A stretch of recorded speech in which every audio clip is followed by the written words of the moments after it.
Bir neçə minut элек балалык шуклыгы белән йөгереп йөргән укучыларны гүя алмаштырып куйганнар. Йөзләрдә җитдилек, йөрәктә батырлык, ә күзләрдә горурлык хисләре чагыла. Олар үзләренә нинди җаваплы миссия тапшырылганны аңлый. Киноларда күргән чын солдатлар ролендә бүген алар үзләре. Рөстәм Литфуллинда икеләтә җаваплылык. Ул отряд командиры.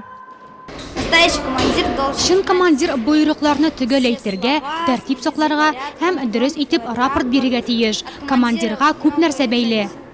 Әлеге конкурс 3 этапта үткәрелә. Беренчесе мәктәпләрдә булса, икенчесе курсларда, иңнәре строй һәм җир смотрының муниципаль этабында катнашачак.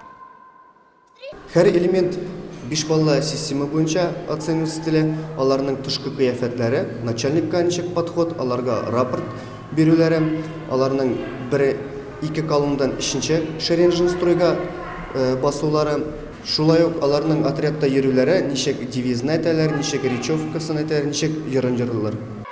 Бер төрле форма, пилоткалар, галстук, хәтта аяк киемнәре дә кара. 3нче Б сыйныфы укучылары строй һәм җир смотрына аеруча ныклап әзерләнгән. Софта тигез йөрү, строй җырынҗырлау һәм отряд командиры буйрукларын төгәл үтәүләре бушка китмәде. Үз яшь категориясендә алар беренче урынга лаек булды. Мы переоделись в военную форму. Без хәрби киемнәр кидек, озак әзерләндек, пилоткаларыбызның, галстукларыбызның дөрес утыруын тикшерәбез. Кызлар ак бантлар тактык, чөнки без армиядә дә матур булырга тиешбез. Тоже должны быть красивыми. Бу бәйге яшүсмерләрне бердәм һәм җаваплы булырга тәртипкә өйрәтә. Киләчәктә армия сафларына хезмәткә алынучы егетләргә чын хәрби әзерлек булып тора.